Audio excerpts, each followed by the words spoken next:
আপনাকে ইউরোপে পাঠাবে, এই ব্যাপারটা আসলে কি বলে এখন গ্রামবাসী?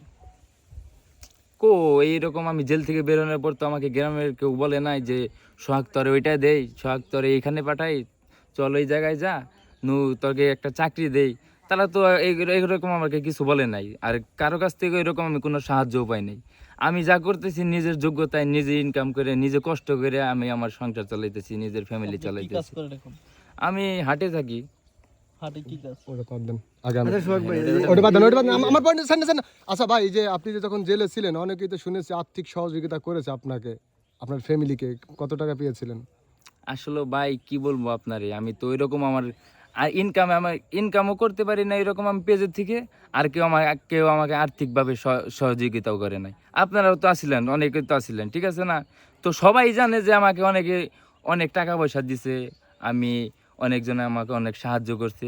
কিন্তু হ্যাঁ, সাহায্য করতে পারে স্বাভাবিক, এটা মানুষ দিতে পারে, কিন্তু টাকাটা ওই সময় আমার কাছে কিন্তু টাকাটা আসে নাই। কারণ ওই সময় আমি যে একটা পজিশনে, মানে সিচুয়েশনে আসলাম, তখন হচ্ছে গেল গিয়ে আমি আমার নিজের প্রবলেমটাকে সলভ করার জন্য আমি সবসময় চেষ্টা করছি। কারণ আমি তখন টাকা পয়সার পিছনে দৌড়াই নাই ভাই, যে আমি টাকা পয়সা কামাই করুম।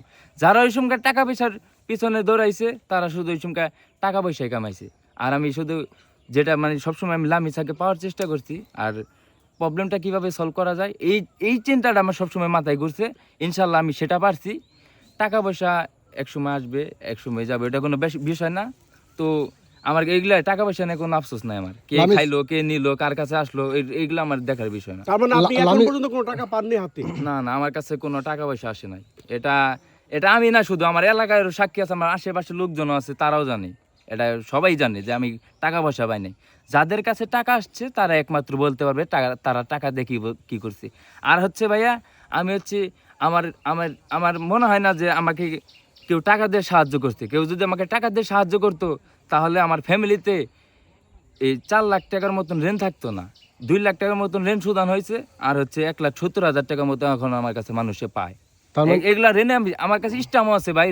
আমি যে ঋণ করে যে টাকাটা আনছি, আমার ফ্যামিলি থেকে যে টাকাটা যে লোন করে আনছে, ওইটার স্টাম আমার কাছে আছে ভাই। আপনি জামিন হওয়ার জন্য কত টাকা লেগেছিল আপনার? আমার সব মোটমাট খরচ হয়েছে আপনার হচ্ছে হাইকোর্ট দেয় সবকিছু দৌড়াদৌড়ি পায়রা সব মিলে মোটমাট হচ্ছে 4.5 লাখ টাকার 4,20,000 টাকার মতন খরচ হয়েছে। আর সব মিলে যে টুকিটাকি খরচাপাতি যা আছে ওইগুলো সবকিছু দিয়ে 4.5 লাখ টাকার মতন খরচ হয়েছে। আমার কাছে বিশ্বাস না হলে আপনার স্ট্যাম্প দেখতে চাইলে আমি স্ট্যাম্প দেখাইতে রাজি আছি। আপনি কিভাবে টাকাটা নিয়ে জোগাড় করছেন?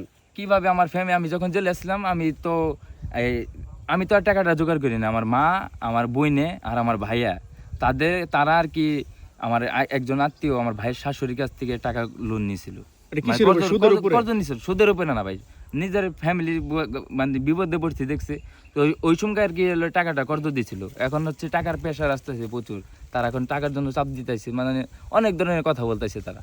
আমরা তো শুনেছি যে এই টাকাগুলো আপনাকে জামিন হওয়া পর্যন্ত সব টাকাগুলো বিভিন্ন মানুষ দিয়েছে।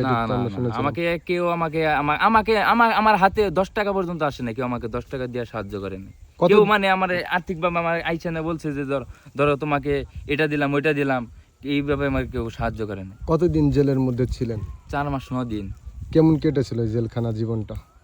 অনেক কষ্টকর, কারণ নিজের মা বাবাকে ছেড়ে, নিজের ফ্যামিলিকে ছেড়ে জেলখানায় থাকাটা অনেক কষ্টকর। কারণ ওই জায়গায় না গেলে আমি কখনো বুঝতে পারতাম না যে জীবন কি জিনিস। আমি ওই জায়গায় যে আমি বুঝতে পারছি যে জীবন কি জিনিস, আর জীবন হচ্ছে অনেক গুরুত্বপূর্ণ একটা জিনিস।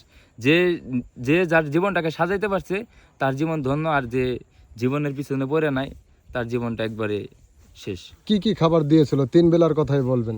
3 বেলার কথা, সকালে একটা রুটি, পাতলা রুটি। কোথায় দিত? এটা হচ্ছে জেলখানার ভিতরে। হ্যাঁ, ভাঙ্গে বলেন। জেলখানার ভিতরে হচ্ছে ছোট, সকালবেলা হচ্ছে একটা ছোট রুটি আর হচ্ছে ভাজি দিত, আর বিকেলবেলা এই দুপুরে হচ্ছে আপনার লেগে ভাত দিত আর ভাজি দিত আর ডাউল দিত। আর ওইগুলা খাবার ওই রকম না যে খাইয়া একটু যে ভালো ফিল করবো, ওই রকম কিছু না। খুব খারাপ, মানে খুব কষ্ট হয়েছে। আমি যখন জেলখানায় ভাত খাইতে গেছি, ওই সঙ্গে মনে করেন যখন দেখছি পোকা জেলের মধ্যে, আমি পোকা ভাতের মধ্যে আমি পোকাও দেখছি জেলে যায় না। তো ওই সঙ্গে আমি 2-3 দিন না খাইও থাকছি, এইরকম আমার সময় গেছি। তো কি করবো, ওই সঙ্গে আর কিছু করার নাই, কিছু বলার নাই। কারণ ওই জায়গায় তো আমি বন্দি। আমি তো আমার আম্মাকে বলতে পারবো না আমার এটা খাইতে মনে চাইছে, ওইটা আমার ভালো লাগতেছে না, এটা আমাকে দাও। এখন বাসায় আছি, আম্মুরে যখন মন চায় আমি বলি যে মা আমার ওটা দাও, কিন্তু আসলে কি বলবো, মায়ের মতন ভালো পৃথিবীতে কেউই আসে না। জেলখানায় পচা গলা খাবার সবাই খায় যারা আসামি থাকে, এটা কতটুকু সত্য আপনি তো নিজে পচা করা না, জেলখানায় 3 বেলায় আপনার হচ্ছে একদম ফ্রেশ খাবার দেওয়া হবো, জানি খাবারে যেন কোনো ভেজাল না থাকে। কারণ জেলখানায় যদি হচ্ছে আপনার খারাপ কোনো খাবার দাবার দেওয়া থাকে, কারণ জেলখানায় মানুষ বাঁচবে না, তারা অসুস্থ হয়ে যাবে, অনেক অনেক সমস্যার মুখোমুখি হবে তারা। কিন্তু ওই রকম জেলখানায় যে আপনার খাবার দেবো 3 বেলায় গরম খাবারই দেবো, কিন্তু খাবারগুলো যে খাবেন, খাওয়ার পরে যে আপনি তৃপ্তি সহকারে খাবেন, ওই রকম কিছু না। আচ্ছা, অনেকে তো বলে জেলখানা শ্বশুর বাড়ি, এটা কি কতটুকু সত্য? এটা আপনি যারা কি মনে গেছে করছেন? আপনার এটা যারা গেছে একমাত্র তারাই বুঝে যে জেলখানায় কি জিনিস।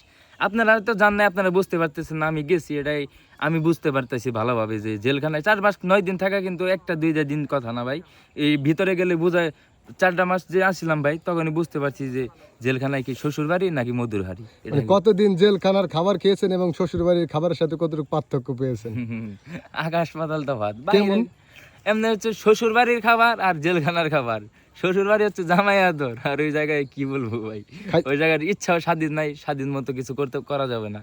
তো এই বাইরে যদি ডাল ভাত খাই থাকি তাও শান্তি। আর জেলখানায় আপনার হলে গিয়ে সারাদিন মনে করলেন যে খাইলেও 10 লাখ টাকা খরচ করে দিবেন আপনি, তাও আপনার শান্তি লাগবে না। কারণ আপনার যে আটকা, আপনার বন্দি জীবন আর কেমনে ভালো লাগবো কোন?